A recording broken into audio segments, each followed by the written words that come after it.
it should become obvious why things like pornography, not just the accessibility of pornography, but the intensity of pornography, can negatively shape real-world romantic and sexual interactions. This is a serious concern. The discussion is happening now. The underlying neurobiological mechanisms you now understand. And this isn't to pass judgment on whether or not people like or don't like pornography. That's an ethical discussion, and it's a moral discussion that has to be decided for each individual by virtue of age, etc. But again, any activity that evokes a lot of dopamine release will make it harder to achieve the same level and certainly the greater level of dopamine through a subsequent interaction. So yes, indeed, many people are addicted to pornography. And yes, indeed, many people who regularly indulge in pornography experience challenges in real-world romantic interactions. Fortunately, most people do not experience or pursue enormous increases in dopamine leading to these severe drops in baseline. Many people do, however, and that's what we call addiction. When somebody pursues a drug or an activity that leads to huge increases in dopamine, and now you understand that afterward the baseline of dopamine drops because of depletion of dopamine, the readily releasable pool. The dopamine is literally not around to be released, and so people feel pretty lousy.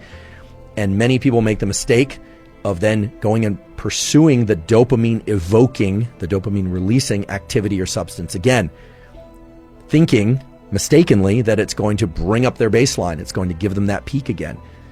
Not only does it not give them a peak, their baseline gets lower and lower because they're depleting dopamine more and more and more. And we've seen this over and over again. When people get addicted to something, then they're not achieving much pleasure at all. You even see this with video games. People will play a video game, they love it, it's super exciting to them, and then they'll keep playing and playing and playing, and either one of two things happens, typically both.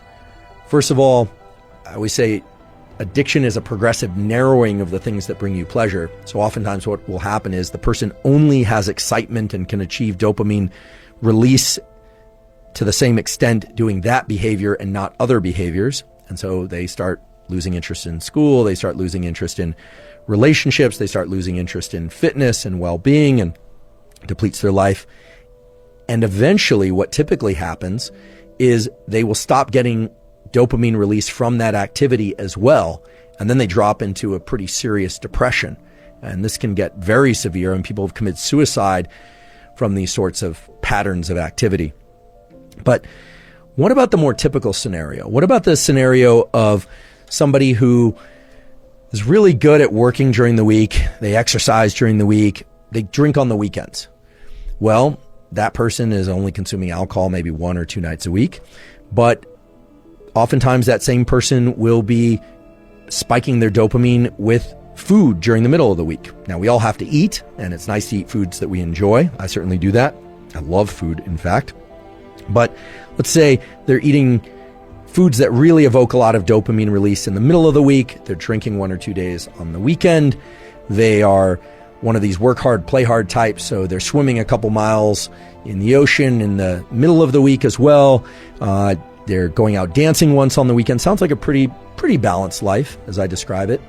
Well, here's the problem.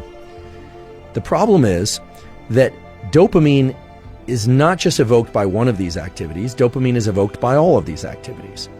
And dopamine is one currency of craving, motivation, and desire and pleasure. There's only one currency. So even though if you look at the activities, you'd say, well, it's just on the weekends, or this thing is only a couple times a week. If you looked at dopamine simply as a function, as a chemical function of peaks and baseline, it might make sense why this person, after several years of work hard, play hard, would say, yeah, I'm feeling kind of burnt out. I'm just not feeling like I have the same energy that I did a few years ago. And of course, there are age-related reasons why people can experience drops in energy, but oftentimes what's happening is not some sort of depletion in cellular metabolism that's related to aging. What's happening is they're spiking their dopamine through so many different activities throughout the week that their baseline is progressively dropping. And in this case, it can be very subtle. It can be very, very subtle. And that's actually a very sinister function of dopamine, we could say, which is that it can often drop in imperceptible ways, but then once it reaches a threshold of low dopamine, you just feel like, we can't really get pleasure from anything anymore. What used to work doesn't work anymore. So it starts to look a lot like the more severe addictions or the more acute addictions to things like cocaine and amphetamine, which lead to these big increases, these big spikes in dopamine, and then these very severe drops in the baseline. Now, of course, we all should engage in activities that we enjoy. I certainly do. Everybody should. A huge part of life is pursuing activities and things that we enjoy.